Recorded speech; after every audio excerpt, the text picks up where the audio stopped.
Why would you use butt cream, something that's meant for down there, to get rid of bags that form up here? We have another Preparation H facelift hack to try out today. We're going to get rid of all your under eye wrinkles in less than 3 days.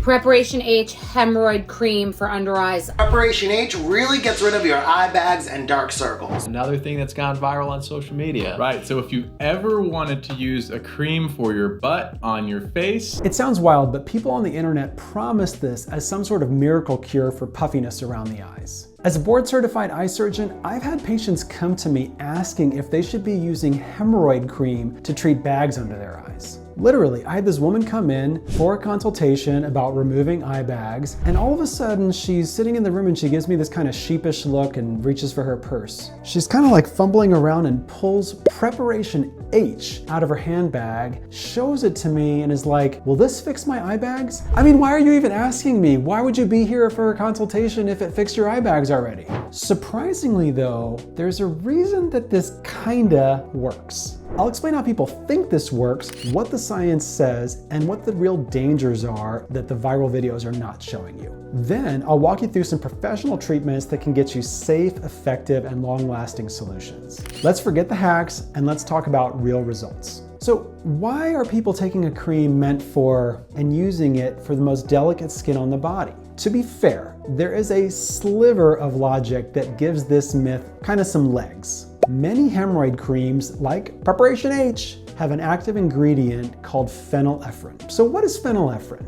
Phenylephrine is a vasoconstrictor, which is just a fancy way of saying it shrinks blood vessels down. That can be helpful to reduce swelling and reduce blood flow in certain situations, like hemorrhoids. But when people dab it under their eyes, the phenylephrine can temporarily reduce some of that blood flow and reduce some of that swelling. We're talking like for a very short time, like maybe an hour, where the puffiness can go down. So you see that quick change and you think, oh my gosh, I found a miracle cure. Part of this myth is kind of a ghost from the past. So you see, in the 1930s, there was this biologist named George Spundy in Cincinnati, and he came up with this formulation of something called iodine, which is essentially yeast, and shark liver oil. And that was the original formulation that became Preparation H. What he showed is that it might have some healing effects, and it might be able to even tighten skin. And that idea just grew like wildfire. The yeast ingredient was pulled by the FDA decades ago because they couldn't make it into a consistent enough formulation, but that myth still has some staying power. And I mean, I get it, I get the appeal. You're tired of looking tired under your eyes and you want a fast, cheap, and easy fix. Who wouldn't want that? So you somehow convince yourself that putting shark liver oil, yeast, and butt cream is gonna magically fix your eyes. Either that sounds crazy or I must be crazy, because patients are bringing this into my office asking me about it. To me, that's kind of where the logic ends and some of the dangers begin. Okay, here's what the TikTok videos don't show you. That skin tightening effect is kind of like a siren song. Think like, Greek mythology, the Odyssey, kind of draws you into that island, and it makes you believe that that temporary little effect is gonna fix all the problems with the aging under your eyes. The problem is, just like Odysseus, this could lead to some serious skin damage if you're not careful. The skin under your eyes is the thinnest in your body, and you have to be very careful with it and use products that are actually meant for that part of the body. Using a harsh product meant for your butt is kind of asking for trouble if you haven't figured that out already. So first off, you're risking major irritation and possibly even an allergic reaction. So think about this. If the skin swells because you have an allergic reaction, that's only going to stretch that skin further. And when the swelling goes away, the skin is either going to sag or it's going to have wrinkles. I even have patients that have this rare condition where they get massive swelling around their eyes. It lasts for 48 hours and it just goes away on its own. It's the weirdest thing. And I have to sometimes cut skin out around their eyes just so that they can see better from this condition. So imagine doing that to yourself on purpose. Well, if you get an allergic reaction to one of the ingredients in hemorrhoid cream, be that the phenylephrine or sometimes hydrocortisone or one of the preservatives in the ointment or the cream, well, you can damage your skin by having that allergic reaction, and that's not going to help you with the problem that you started with. Second thing is, let's say you accidentally get it into your eye. Well, you don't necessarily need that stuff in your eye. That could potentially cause a severe reaction or even damage to the cornea, and that's not going to serve you well either. The third and real danger, though, is long-term use, especially if it contains hydrocortisone. cortisone. So I gotta be honest, I tell my patients that they can use certain formulations of steroid ointments under their eyes for like a couple days. If it relates to healing from a peel or from some swelling after surgery, it's fine. But if you use it on a consistent basis, it's only gonna make issues with the skin worse, like skin atrophy, possibly even thinning the skin further, and that's not gonna serve you well. So if you're gonna use steroids under the eyes, make sure you're using it in the right formulation, not the butt cream version, and also for just a very short amount of time. So you're kind of taking that delicate under eye skin and you're making it even more fragile and potentially permanent damage. That's not really a worthwhile trade for a temporary fix that's gonna last you like an hour. So let me be clear, there is no scientific evidence that hemorrhoid cream fixes under eye bags in any meaningful manner. Any tiny benefit is going to be temporary, and there are some risks to using it. So let's talk about a real game plan for what actually works for under eye bags, and we'll start with things you can do at home. Sometimes, I would say rarely, but let's at least get it out in the open. Sometimes puffiness under the eyes is related to fluid retention. Now, there are people on the internet that say that under eye bags is a pool of fluid under your eyes. I can tell you, in over 10 years of practicing oculofacial plastic surgery, I have never seen a pool of fluid under the eyes. That is not true. That is not anatomy. So it's very, very rare in my experience to meet a patient who has true fluid retention. Having said that, if that's your situation, you can always try a couple things. So number one, get enough sleep. Sleep helps. It restores your body, it helps your cells heal, and it might just be partially responsible for some of the issues that you see under your eyes. Number two, watch your salt intake. Now, very few people are actually salt responsive in this way. So if you're not salt responsive, then watching your salt intake might not have anything to do with your eyes. But some people, they put a lot of edema on after they have a high salt meal, and that might manifest under the eyes. That's gonna be a temporary thing though, and you just gotta make sure you have good hydration. And then finally, if you're looking for a temporary solution for puffiness or swelling under the eyes that's safe, think about things like a cool compress. That's gonna have a lot of the same effects as phenylephrine because both of them are vasoconstrictors, which means shrink blood vessels. The other thing you can use if you want is you can put a caffeinated tea bag on the eyes, just make sure the water's not too hot, and that can give you some temporary effects the same way that phenylephrine would in a hemorrhoid cream, but maybe not some of the side effects that we talked about. If you're looking for topical treatments, use an eye cream with some scientifically backed ingredients. Things like retinol, vitamin C, peptides. Those are the things that,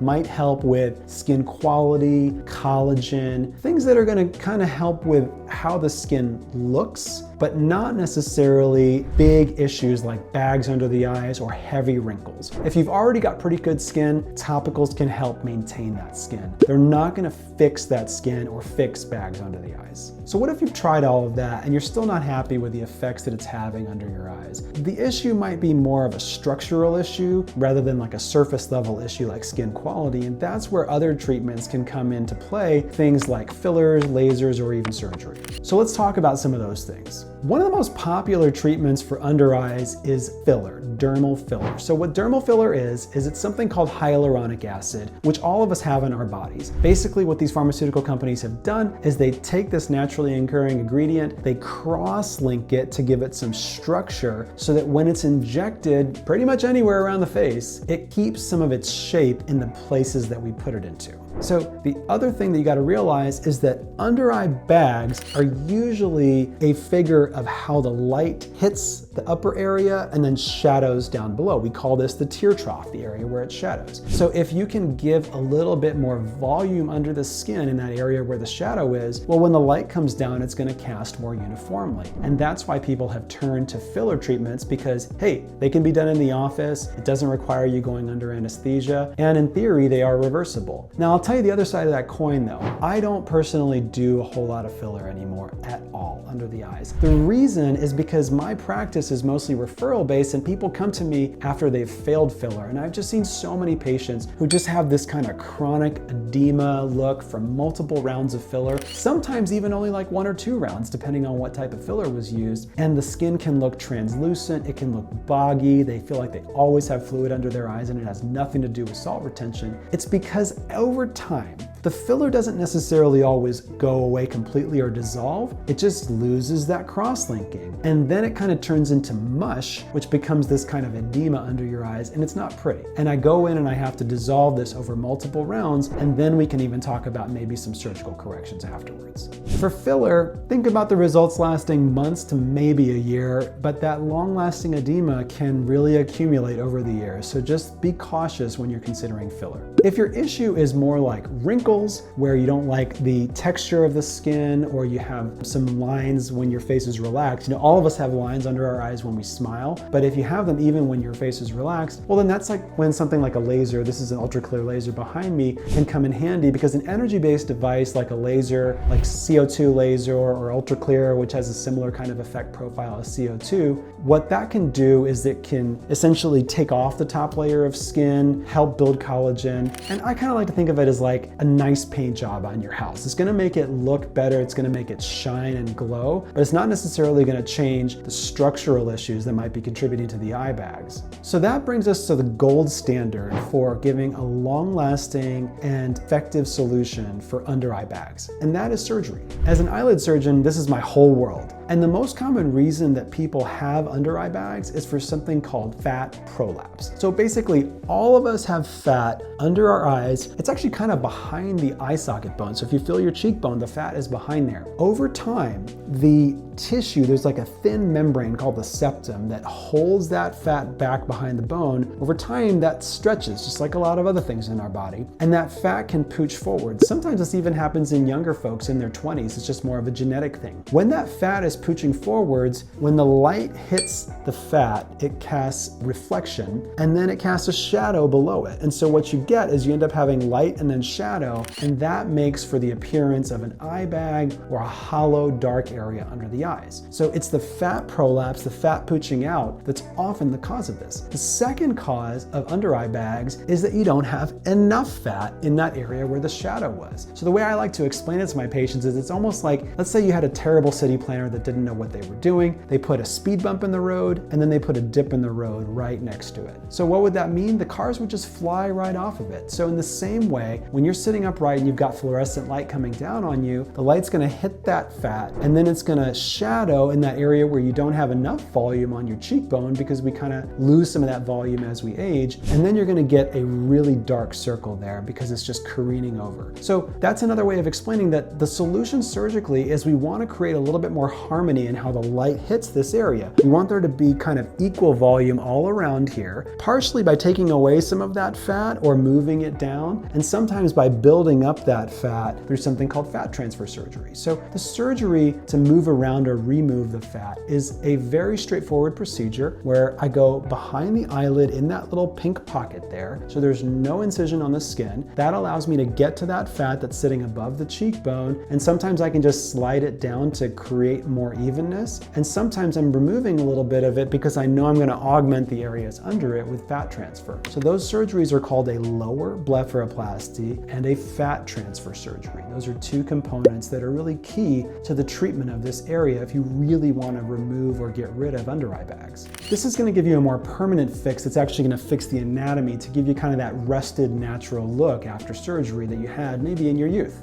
So trust me, I get it. The promise of a quick fix from a TikTok hack is very tempting. I have also been susceptible to this. But real lasting results don't come from a hack. They come from understanding what's going on in your body and what tools we have to fix them. Hemorrhoid cream is for hemorrhoids, period. Putting it where it's not supposed to go is only going to lead you to trouble. So if you want to look less tired under the eyes, you got to start with at-home things like getting enough sleep, using cool compresses when you need, watching your salt intake if that's an issue for you. You can use topicals if you need more skin health and collagen building. And if you notice that it's more of a structural issue, well then you're going to have to go down those routes towards surgery, which is going to give you a better solution overall, even if it seems intimidating. If you're looking for a real solution, talk to an expert, an oculofacial plastic surgeon, somebody who can actually tell you what's going on specifically for you with your anatomy and how you can fix it with something that's going to last longer than an hour. If you want to learn more about the science of aging around the eyes, check out my feed, and thank you for watching.